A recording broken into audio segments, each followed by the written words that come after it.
بسم اللہ الرحمن الرحیم۔ السلام علیکم ویورز، ویلکم ٹو ایبلیز اسلام۔ امید ہے کہ آپ سب خیریت سے ہوں گے۔ آج ہم بیت اللہ کی تعمیر اور حجر اسود کے جھگڑے کا فیصلہ نبی پاک صلی اللہ علیہ وسلم نے جو مکہ میں فرمایا تھا اس کے بارے میں ڈسکشن کریں گے۔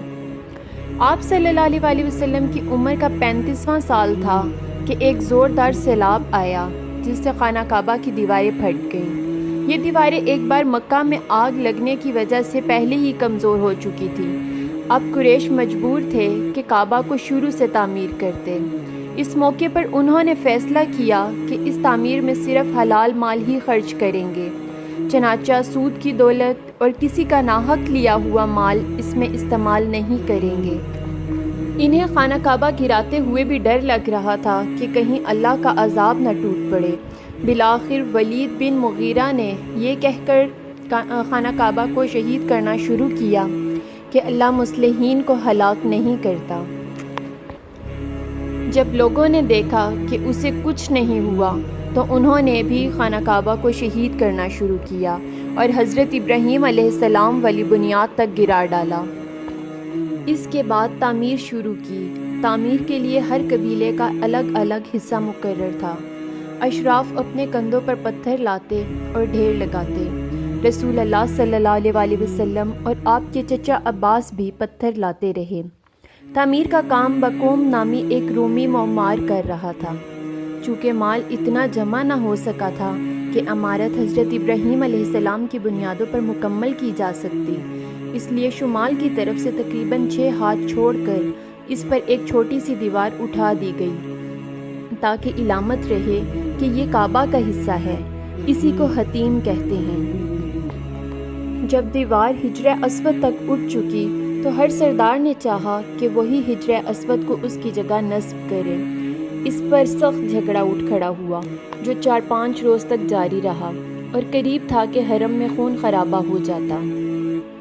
لیکن ابو امیہ جو کہ سب سے زیادہ عمر رسیدہ تھے، یہ کہہ کر فیصلے کی ایک صورت انہوں نے پیدا کر دی کہ مسجد حرام کے دروازے سے جو شخص پہلے داخل ہوا اسے اس جھگڑے کا حکم مان لیں گے، یعنی وہ اس جھگڑے کا فیصلہ کرے گا۔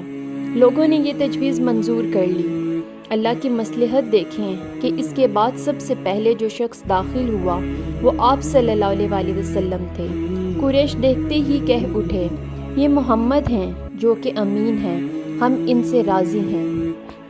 پھر آپ صلی اللہ علیہ وسلم ان کے پاس پہنچے تو آپ کو اس معاملے کی تفصیل بتائی گئی۔ آپ نے اس کا یہ حل نکالا کہ ایک چادر لی، اس میں حجر اسود رکھا اور سب سرداروں سے کہا کہ اس کا کنارہ پکڑ لیں اور پکڑ کر اوپر اٹھائیں۔ سب نے ایسا ہی کیا۔ جب چادر حجر اسود کی جگہ تک پہنچ گئی تو آپ نے اپنے مبارک ہاتھ سے حجر اسود کو اس کی جگہ پر رکھ دیا۔ یہ اتنا عمدہ فیصلہ تھا کہ اس پر سب خوش ہو گئے۔ حجر اسود زمین سے 1.5 میٹر بلندی پر ہے اور دروازہ تقریباً 2 میٹر اونچا ہے۔ قریش نے اسے اتنا اونچا اس لیے رکھا تاکہ ان کی اجازت کے بغیر کوئی شخص کعبہ میں داخل نہ ہو سکے۔